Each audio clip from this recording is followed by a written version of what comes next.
We need to repeal it and start over and agree on the things that you can get bipartisan support on that make sense and would work much better than what we are seeing. Things that, first of all, there's pre-existing condition that are in this current law that we could keep in a bipartisan fashion. Keeping youth on till age 26 on their parents' policy if they choose, that would be a common sense provision that we could keep in a rewrite or a replacement. But open up across state lines. Just like we have car insurance you can buy across state lines, why can't you buy health insurance across state lines and bring more competition to the market? And another idea, employees, when they move from one job to advance their career or themselves, let it be portable. Let them take their health care with them just like they take their car insurance with them. Couldn't the insurance companies have done that? I've had insurance agents tell me that if the insurance companies would have honored pre-existing conditions and allowed for transfer of insurance, that Obamacare wouldn't have taken place. Well, you know, they could, and sometimes that's the give and take, and that might be the place where government and the public that votes in their leaders can nudge directions that the society wants. But this 2,000-page bill that Nancy Pelosi said we have to pass it before we know what's in it, now we're finding out what's in it. And, you know, the other thing is the process that they passed this by, if you recall, there was no Republican support. Every Republican idea that they offered, the Democrats said no and thumbed their nose at it because they had control of the House, the Senate, and the President Obama was pushing it through, and they just said, we'll just do it to the people anyways. And this is the result we're getting when you enable leaders like Nancy Pelosi to push this through the House. I want to remind folks that it is open line today. Phone calls will be accepted if you have a question for Tori Westrom, 762-8167, or you can email us at openline@kxra.com. Tori, one of the comments that I've heard on many an occasion is about gridlock in government. How willing are you going to be to work hand in hand across the aisle as well as with your constituents on the Republican side? Well, Charlie, that's a good question, and gridlock doesn't get you anywhere. You know, these issues are very complicated. I just talked about how Obamacare passed under Nancy Pelosi, and they just said, we're not going to listen to the Republicans or anybody that has a differing view. We're going to ram this through, and that's what it's going to be. And that's what you get, is bad legislation. And so, Charlie, I have a history, but it is important to not care about who's offering the good idea. Good ideas are good ideas, whether a Republican offers them or whether a Democrat offers them. And you have to not care about who gets the credit and look at the issue, look at the constituents you're representing, and be a good listener to what people want to see. Okay, we got phone calls coming in. Good morning, you're on with Senator Westrom. Yes, I have a question, and it's partially answered. I do have friends and family members who are seeing their premiums increase under the Obamacare, but Congress doesn't seem to be doing anything about it. It looks like it does need to be repealed, this law. Would you vote to repeal the Obamacare law? And I will hang up and hear what you say. Thank you. Dor? You know, Dennis, I would vote to repeal and fix Obamacare because it's not working. It's ironic that we have a president with his landmark legislation not even willing to implement his own bill, arbitrarily deciding what parts he will delay and arbitrarily deciding on aspects that he will waive and not implement. And yet this is his landmark, marquee legislation, the only thing he's really gotten done in Congress, and he won't even embrace it. There's very few Democrats running around bragging about this bill, and yet they're standing in the way of repealing and fixing this. And my opponent, you know, a clear difference in this race. He has enabled this to happen through supporting leadership like Nancy Pelosi, and now he votes to keep it the law of the land. And he's come out most recently saying, I won't work to repeal it in the Wilmer and the Bemidji papers and in our debates. And you can't give up. We've got to do something with this because it's hurting so many families, farmers, and small businesses and their employees. And that's why we can't give up. That's why it's time for fresh leadership, and that's the clear difference we're talking about in this race. Got an email that says there are millions of people who now have health insurance who did not have health insurance before. How do you explain to them Obamacare doesn't work? There's also millions that have been forced off of their old policies, seen higher deductibles and higher premiums. In Minnesota, we had a situation that was one of the highest rates of insured and covered of people in Minnesota. We had Minnesota Comprehensive, which was dealt with the pre-existing conditions. And so there's things from Minnesota that could be learned by other states and in the nation in this discussion. Our rates were about 7 to 8% of uninsured in Minnesota, one of the lowest in the country. We aren't seeing a big increase. We're at about 5 to 6% covered now under this. We have got MNsure in Minnesota that is not working. You can look everywhere you see. Preferred One just pulled out. Those customers are seeing a 60% increase. That just came out a couple days ago. Blue Cross customers are seeing a 17% or greater increase. Rural Minnesota is being affected even with higher rates across the state than even the metro area because of MNsure and this Obamacare and the way it's playing out. That was a report about a month ago. And so that's the way we find policies like Minnesota had in place before and work to improve them rather than this 2,000-page bill that Nancy Pelosi said we have to pass it before we know what's in it. Good morning. You're on with Senator Westrom. Yes, I have a couple questions for the senator. I totally agree with MNsure as well as the complete mess. But I'd like to ask the senator if he can guarantee that he'll be strong and protect the farmers and agriculture while being in Congress. And then one more quick question: if he can stand up against this runaway EPA agency. I'll hang up and listen. Okay. Thank you. Your support of agriculture and then the EPA. I think I'm talking to a farmer here. Thank you for the call. Let me just share a little background. I grew up on a dairy farm. I have an agriculture background, and I am a tireless and a strong advocate for agriculture in the state capitol, and I will be a strong voice for agriculture in Congress. That is my background. I know how important agriculture is to our economy, and we need a government to get out of the way of farmers and let them farm the fields. Touching on the EPA under President Obama and leaders like Nancy Pelosi that continue to push redefining navigable waters. What they're trying to do is now have the EPA start regulating farmers' surface waters and their tiles and their ditches. This summer, I submitted my own comments to the rulemaking process, calling for ditching these rules. And the Obama administration is pushing to redefine and start controlling more waters on all our farmers' fields and landowners, and it is the wrong direction. The EPA should not be legislating through regulation. This is a proposal. If there's any need for it, it should go through Congress. It should not be pushed by the Democrat administration, which is what we're seeing right now. They are intent on trying to expand the definition and expand the overreach of the out-of-control EPA. I'll stand up against that, as well as cap and trade. We don't need an EPA pushing through cap and trade like my opponents supported with Nancy Pelosi and President Obama. We've got a Keystone pipeline that needs to be built, and the Obama administration standing in the way. And to the farmers' issues on these concerns, why does it affect the farmers? We have a rail car shortage. That is a crisis in the upper Midwest here. For farmers to get their grain hauled, they are having to pay a premium because we don't have projects like the Keystone pipeline built. And we've got a heating season where we need rail cars to bring propane into our state for supplies of propane. And that's another concern. We all know what happened last year when we ran short a supply of propane.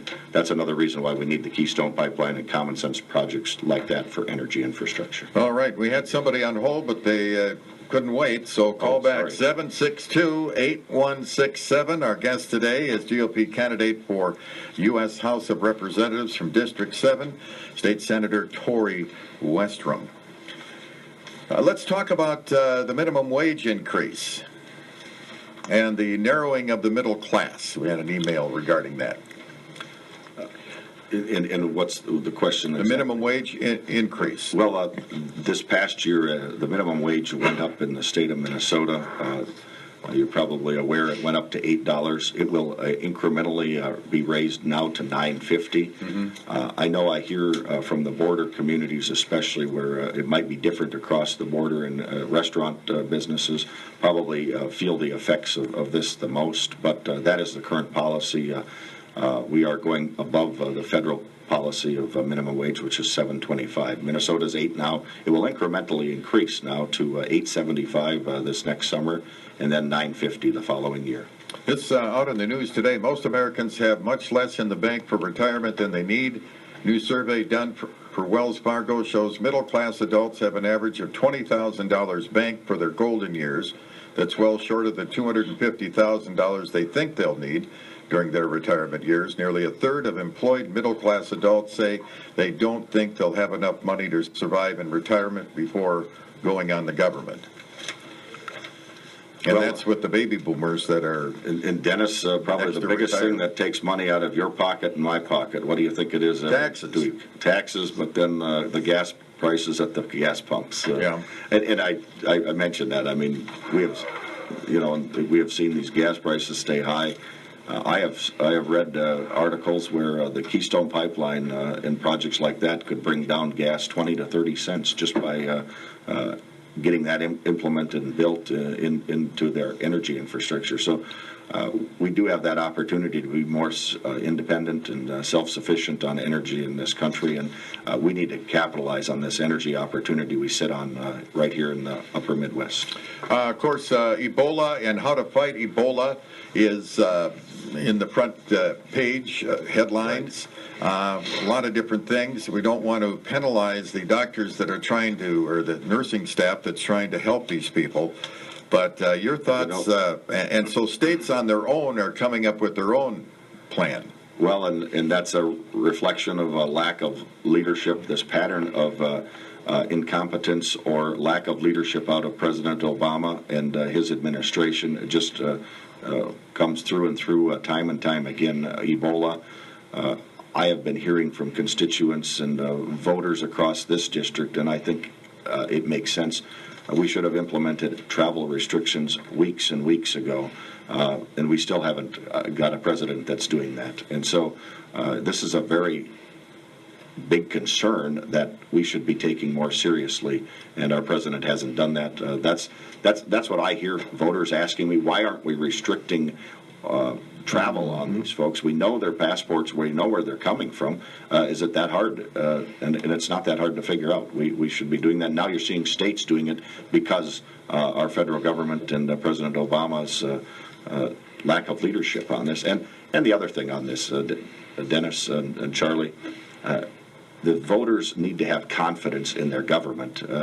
With the CDC and the issues we've seen with the Texas case, there's a lack of confidence in this Obama administration, and that's why you're seeing these states have to do their own thing. Okay, we got phone calls. Good morning. You're on with Senator Westrom.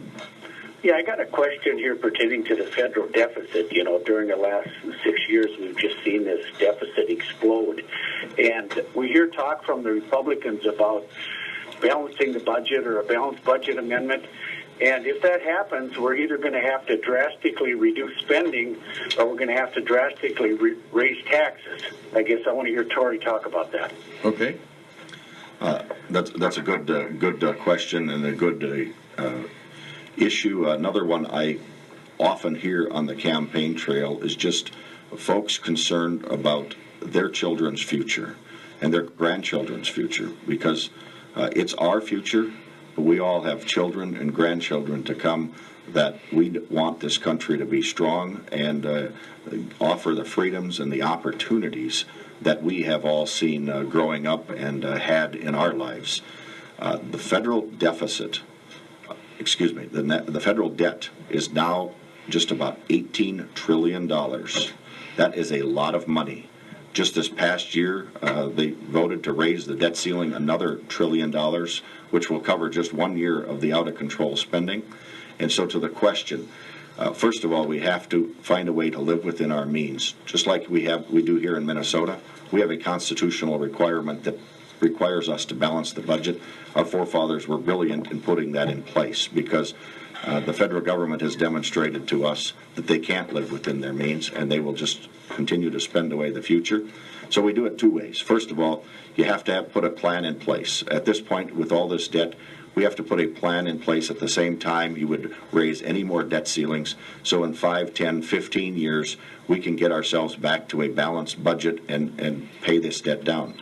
Now, it doesn't all have to be through reductions in government. You can also do things to spur the economy. Under President Obama, we have been lagging in our recovery in the recession. This is the worst recovery since the Great Depression. Over 5 years, we're still not back to where we should be. And if we get this economy rolling again, growing at 3-4% instead of 1 and 2% like we've seen under President Obama, you can grow your way out of it because you've got more people earning and more people paying revenues into the federal government. And then it's incumbent on the government not to just spend it, but rather put it towards debt reduction. And so it's a combination plan that can happen, but we've got to have the will to do it, and you've got to start from a position of you've got to live within our means because it's our children's future at stake. Okay, we got all our lines full, but we're going to pause for a moment and talk about Trump Drug. We need to get to Trump Drug, yes, and if you haven't been there lately, you're missing out. Maybe you need something for the kitchen. Maybe you need a good book or a gift. Well, come to Trump Drug Health Mart. Fun ideas for your house, your friends, and for you, too. Now, here's something for the kids. What is that? Lunchbox. It's a green thing. It's a reusable snack bags, and they come with great little pictures on them. What's on the front of that one? Well, this one is it's a monkey. It reminds me of Lonnie a little bit. No offense. It's non-toxic. It's FDA approved. Yeah. Oh, okay. And there's a set of 2. And you reuse them. And you reuse them. Right. So we're not taking a lot more of our resources from Mom Nature. We've come a long way since I used a Caro's can as my lunch pail. Is that what it was? That's right. So Trump Drug.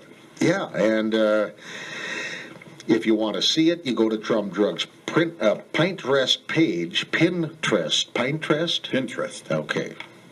I'm very Pinterested in that. And click on an open line item, and you'll get to take a look at it. Trump Drug Health Mart pharmacies, locally owned in Glenwood, Alexandria, Elbow Lake, and Parker's Prairie. That's Trump Drug Health Mart, caring for you and about you. Good morning. You're on open line. Good morning, Dennis. I have a question for Corey. Sure. The FDA has been dragging its feet on these chemicals that are killing the bees. And Channel 45 the other night showed what it would be like without the pollinators. And the FDA says they're not going to come to a conclusion until probably 2016. In the meantime, beekeepers like myself are losing thousands of hives annually, and we can't reproduce. And I want to know if he gets into Congress, because I think it's in Congress's hands too, is when they're going to start jacking up the FDA to come to a conclusion and start banning some of these chemicals, which has been proven to kill the bees. Okay. Thank you. Well, absolutely something we would look at and get the FDA moving on this. This is, the pattern and the speed of government is so frustrating to so many people.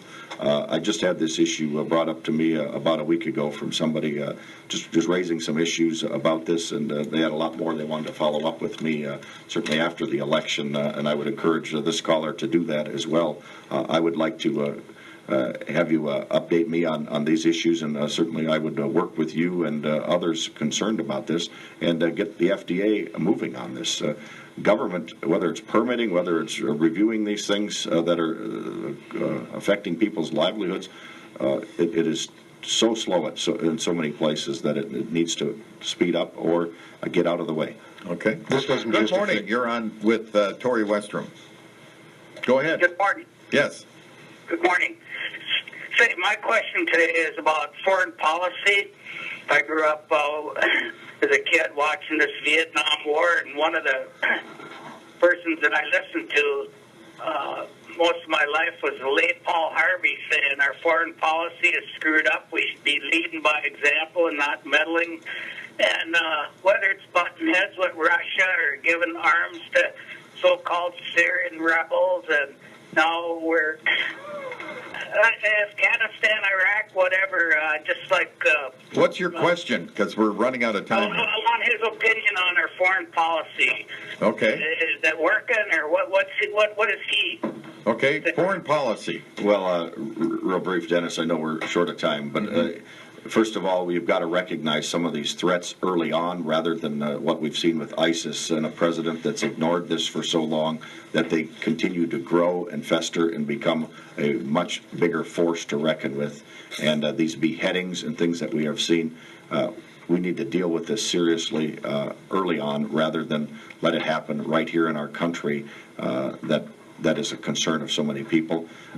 You can't. The president went on an apology tour when he first got in office, and you can't negotiate with these terrorists in the sense that you need to have some force to back it up, and so you need to be a strong country that we have been a superpower, and other nations respect and worry, fear us for that, in the sense that they know they shouldn't be messing with the United States, or they will not prevail. And so President Obama has not demonstrated this, and we've seen a pattern of such failed leadership and ignoring these threats when they're early on, because they just grow out of control if you ignore them, like we're seeing with ISIS. One medical service that is working is Alternative Senior Care, and good morning, Mike. Oh, this is Cindy. Oh, Cindy's here today. Hi. Hi. Hi. It's a busy morning, and Cindy, you and Mike have three parents in their 80s who live independently at home, and our parents do face a number of challenges. How do you help them out? Well, first and foremost, I think having an ear to listen to people, I think that's a lot of what I do. None of us have traveled this road before. It's all new for most of us. So having been living it and working it, I think I'm a good resource, I guess, to come in for people to call and ask about what they can do, what we can help them with, or what other resources are out there for them to help their parents.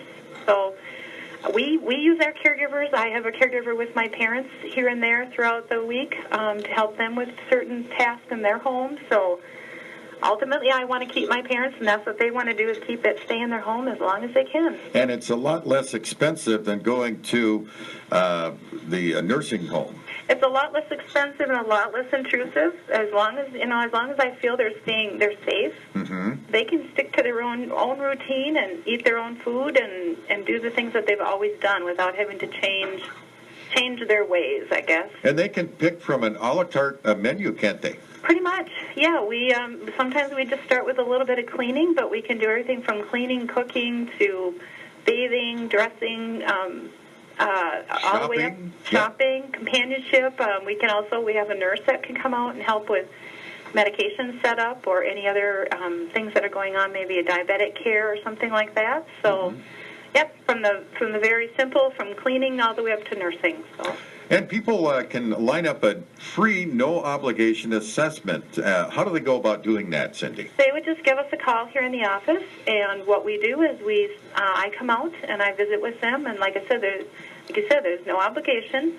I sit down and visit with them and find out what their concerns are for themselves or for their parents, and we try and come up with a plan, whether that includes us or they are given some outside resources on how to take care of what's going on. How do they get a hold of you?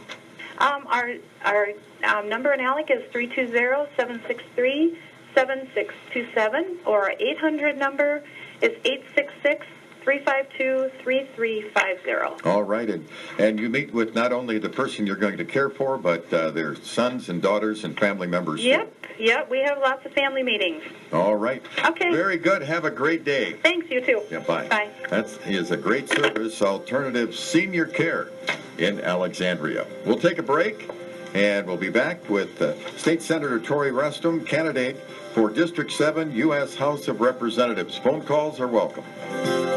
You're listening to Open Line on KXRA, 1490 AM and FM 100.3 in Alexandria.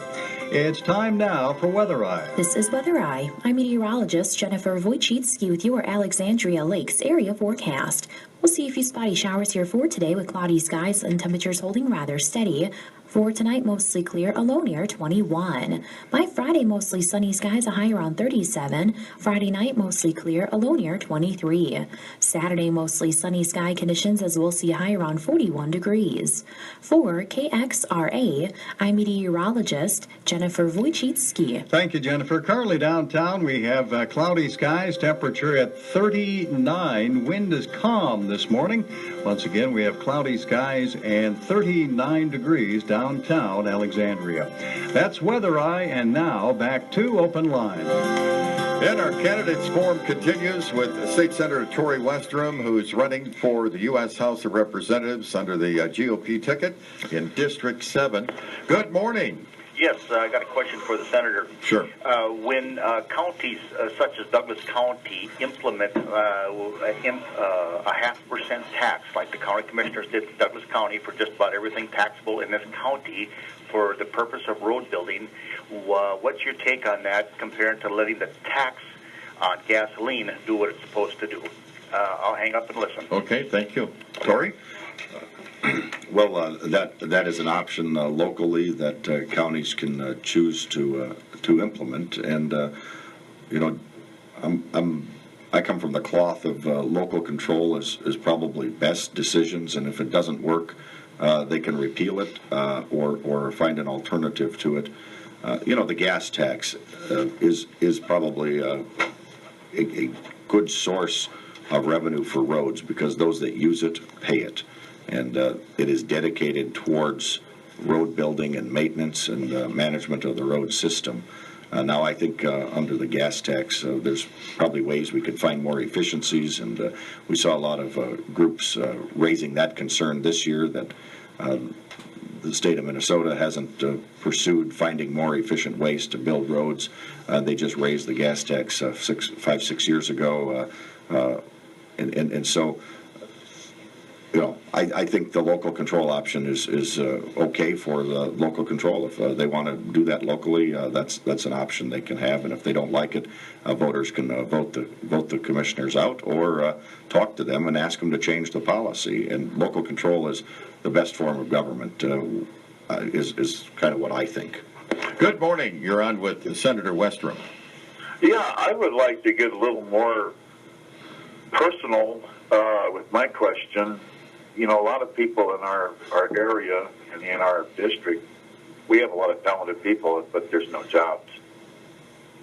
It's what's in our pocketbooks is what matters. It's what's in our billfolds. How do we bring jobs to our area? Okay.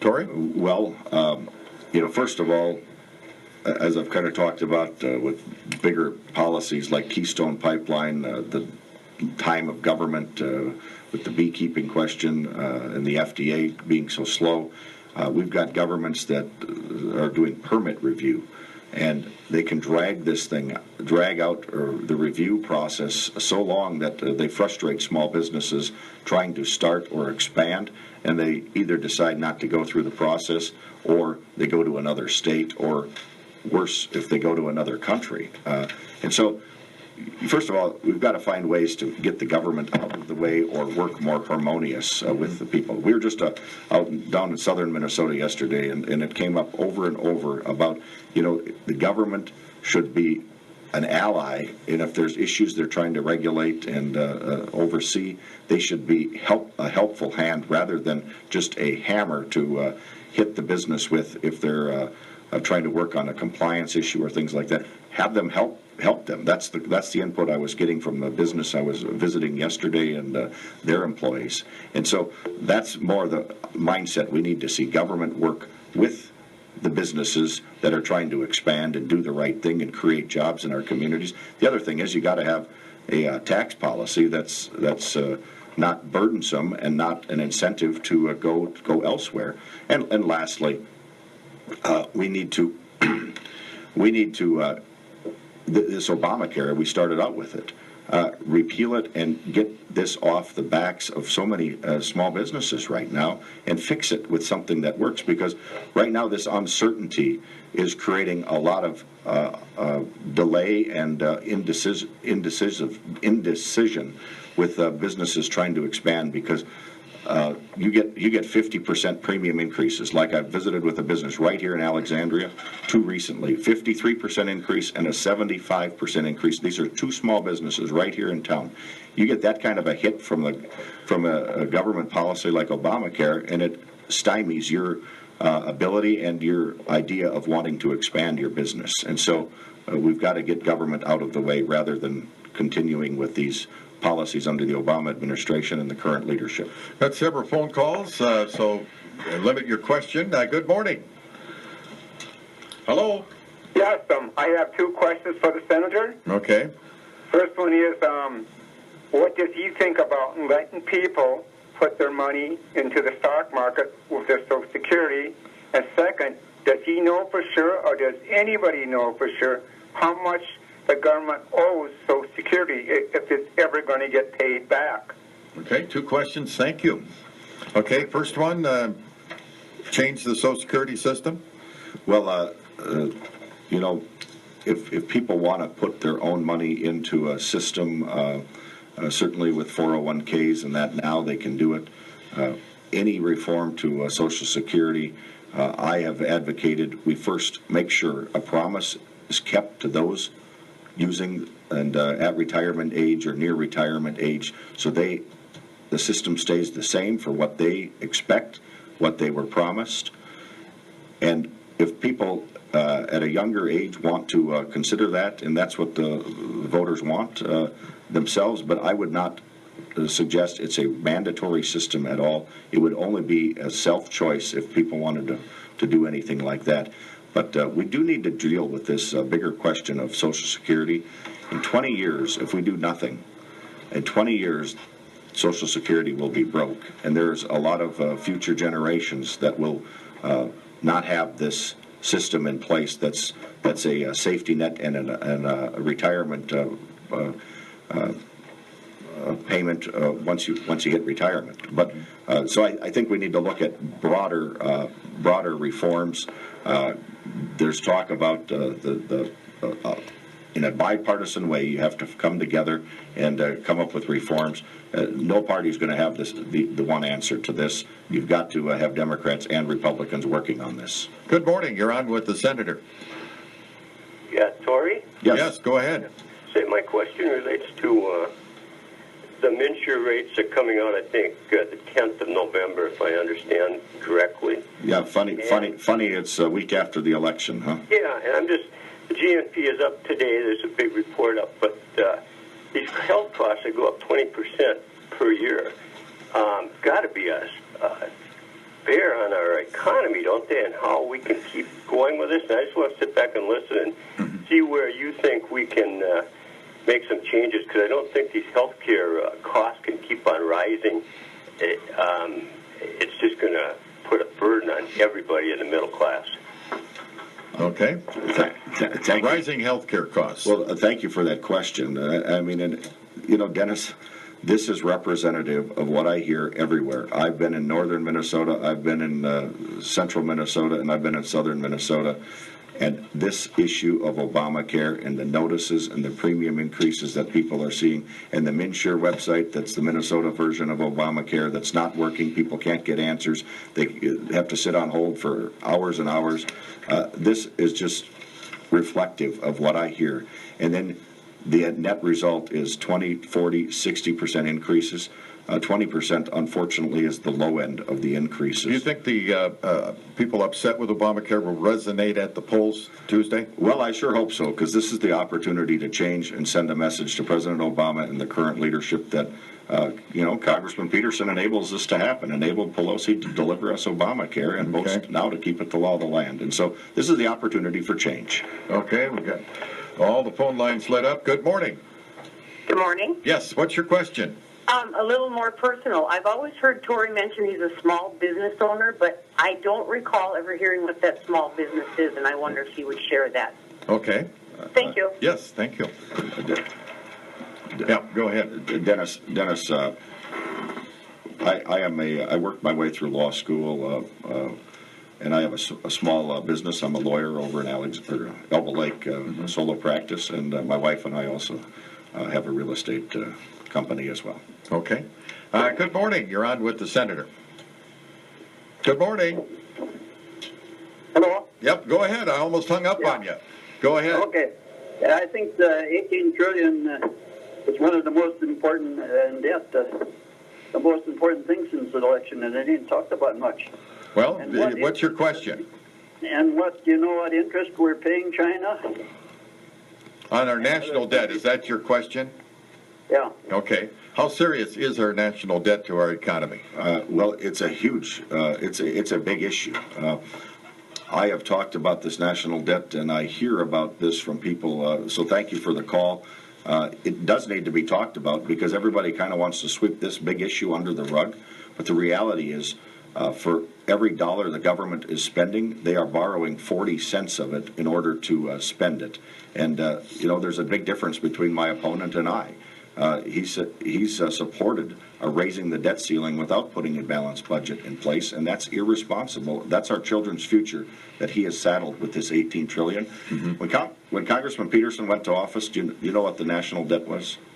$3.6 trillion, less than $4 trillion, which was still a big number. It has skyrocketed on his watch to just under $18 trillion today. Can't fathom it. It's enormous, and so we've got to change the direction, and that's the voters' opportunity this fall. Good morning.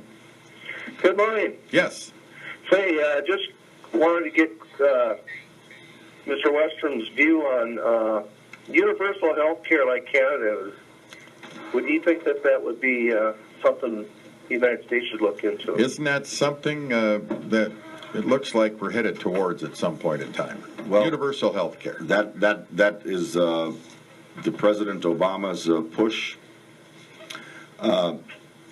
No, I'm not a proponent of nationalizing our health care like President Obama has done. And what's interesting up in Canada is when they really need health care, you know where they come? Mm-hmm. Grand Forks, Bemidji. When I went to college in Bemidji, that was always the joke around college, which is only an hour or two away from the border. That's where all the students there said, oh, that's where we come when we really need health care. Otherwise, you sit in lines for months and months sometimes to get tests done that are done in weeks here in the United States. So I don't think that's a premier system. It is a national system of health care that certainly brings mediocrity and doesn't bring you the best health care treatment in the world. But that's what we're seeing with the Obamacare being pushed through. And President Obama, ultimately, it seems as if he's intent on trying to make a nationalized health care system that would undermine our current system. And what we're seeing now is not working with Obamacare. All right, thank you. 762-8167. I want to talk about education in just a moment as it relates to national policy. And phone calls are welcome at 762-8167. We're going to the bipartisan Ace Hardware. Very, very bipartisan. Whether you're Democrat, you're Republican, you're Independent, Green Party, pink and yellow and purple, you're welcome at Ace. What's happening at the big October savings? Well, they've got red hot buys all through the store, but a few of them, one of them would be a First Alert photoelectric smoke alarm. You know, we just had Fire Prevention Week just recently, and if you haven't checked your smoke alarm, when we fall back, that's kind of traditionally a time when you check batteries and so on. This one is on sale with a $5 rebate, $7.99. If you have an Ace Rewards card. That's right. It's easy to sign up, only takes a minute.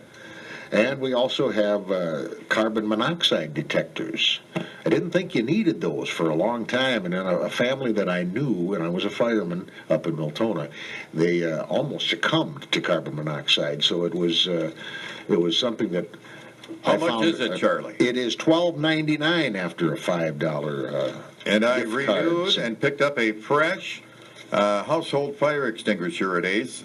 I paid $9.99 because I saved $5 with my Ace Rewards card.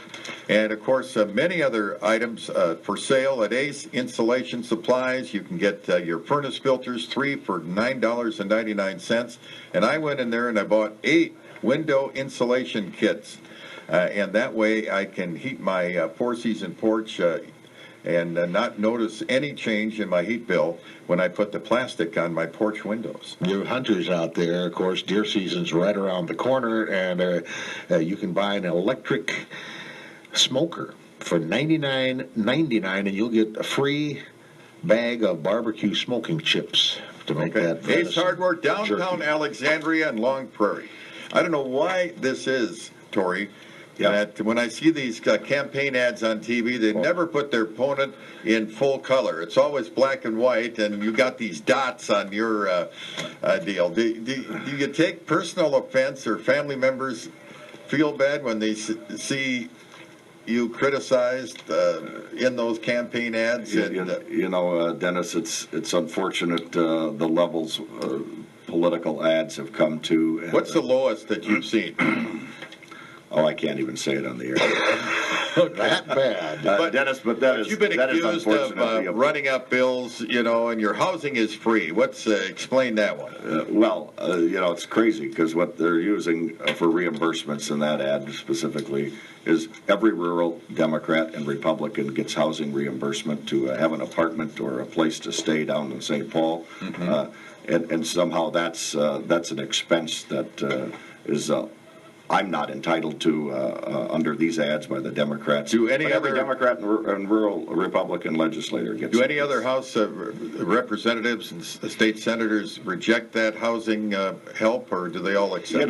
There's a few that have a family member that might live down in St. Paul, and once in a while they get to, but the rest they don't expect to live on the street. Every rural Democrat and Republican gets the same amount of housing allowance.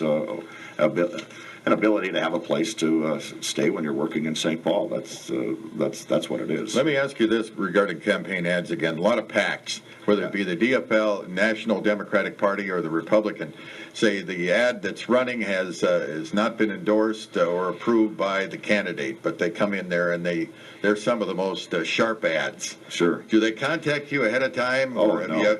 No. Okay. No. You don't know what's real. You don't know. I see it when you see it, and the public sees it, and it is incredible what they come up with. But to your earlier point, that's what they do. They smudge your face, or they get a way to Photoshop it and make you look different than you should, or get you on a bad hair day, if you will, and that's what they try to promote and used against you. I think you were missing a neck on one of those. I was going to call your chiropractor. Charlie, you got a question? Well, yeah, you've pretty much pointed out that you would like to see Obamacare repealed and start again. What would you say to the people who did not have health care, could not afford health care, and now have obtained health care through Obamacare? What would be done with those folks? Well, Charlie, we would find a way to keep them in coverage. But here in Minnesota, we had a system that anybody who couldn't afford it could have qualified for partial assistance or subsidies to buy either Minnesota Care or medical assistance, Medicaid in Minnesota, or Minnesota Comprehensive. And so Minnesota, like I said, had a very low uninsured rate, and some people that were uninsured simply chose not to have health care insurance. That's a free country. That's their choice. And those that did qualify, a lot of times it was just that they didn't know of a program that they could qualify for, and so it was just an educational issue, not that the program didn't exist here in Minnesota. Our rate of 7 and 8% uninsured could have been even lower if some of those that just didn't know about the program available, they could have qualified for it. And so we had a system in Minnesota that should have been looked at by President Obama rather than scrapped. Okay, we've covered health care pretty much. We could go on for 6 hours. It's a huge issue. It is. It's ironic, because this is what I hear it's across all 38 affecting people in the counties. pocketbook, It right is, or wrong. and people are, and like Charlie said, unfortunately, some of these rate increases aren't coming out till right after the election. Surprise, surprise. But everybody I've talked to, that is what they are seeing is huge increases when they get their renewal notices. If elected, what would you do, and what priority would you put on education?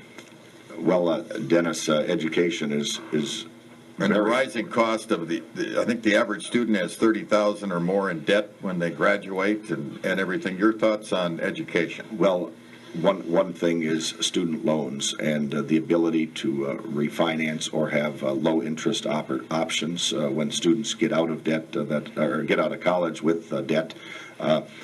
We talked about that yesterday on the campaign trail down in Marshall and Redwood Falls area with different folks.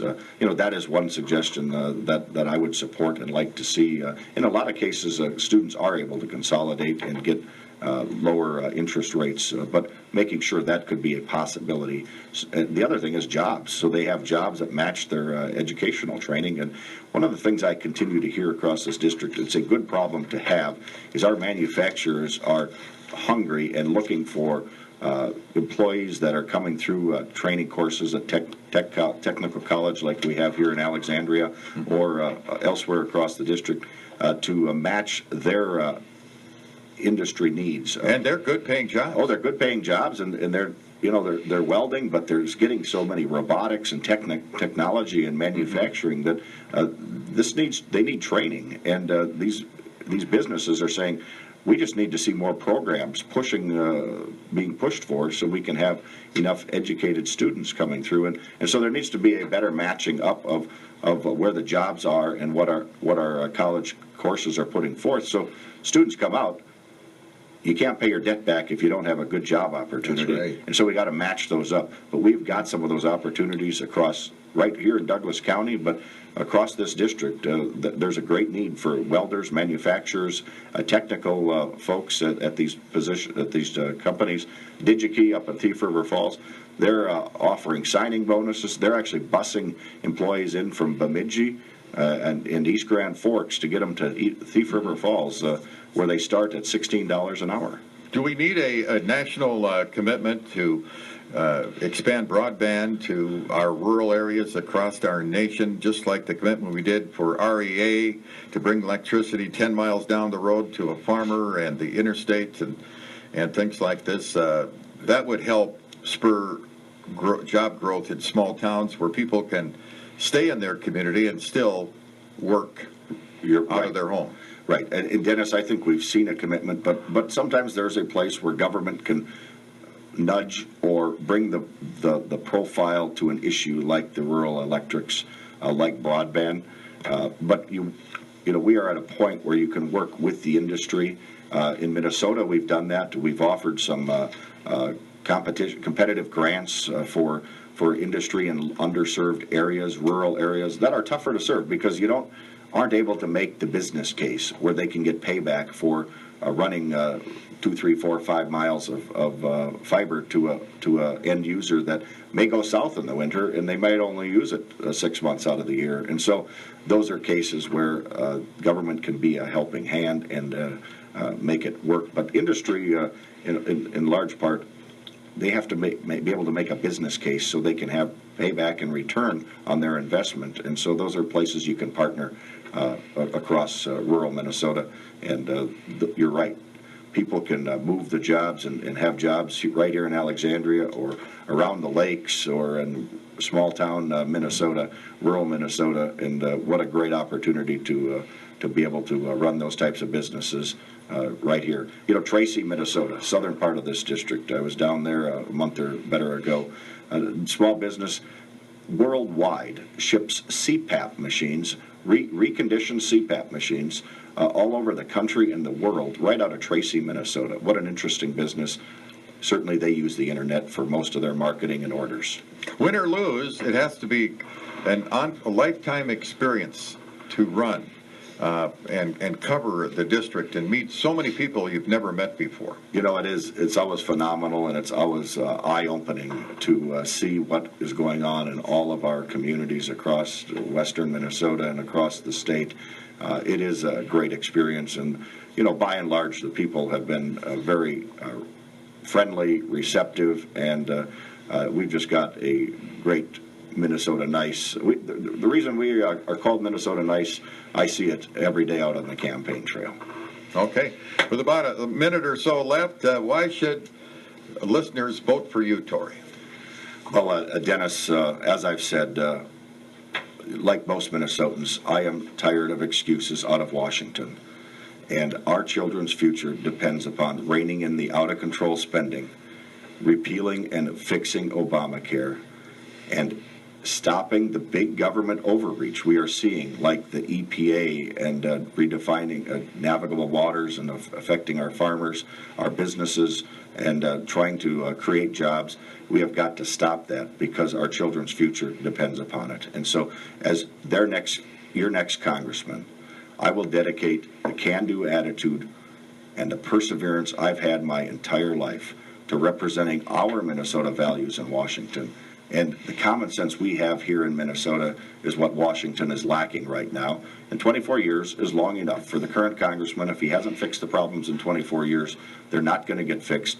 And the national debt has skyrocketed on his watch. Obamacare was passed by Democrat leadership. Keystone Pipeline still not built because of the Obama administration. And cap and trade legislation was passed through the House with his support. Those are policies. The cap and trade policy is not one I will support, and it's not good for our farmers or our small businesses and families out here. And most important, we saved till last, twins update. How old are they and how are they doing? My daughters, dubbed the Minnesota Twins, they're 8, Madeline and Whitney, just a great joy. And of course their brother Carter is a great part of our family.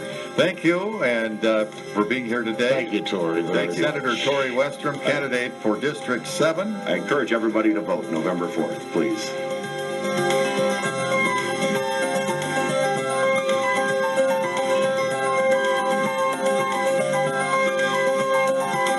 Open Line is heard each Monday through Friday morning at 9:05 a.m. and designed to be a service to the area. The views and opinions offered by the host, studio guests, and telephone callers do not necessarily reflect those of the management and ownership of KXRA Radio. And thanks for listening to KXRA's Open Line. Stay tuned now for world and national news. This is KXRA 1490 AM and FM 100.3 in Alexandria.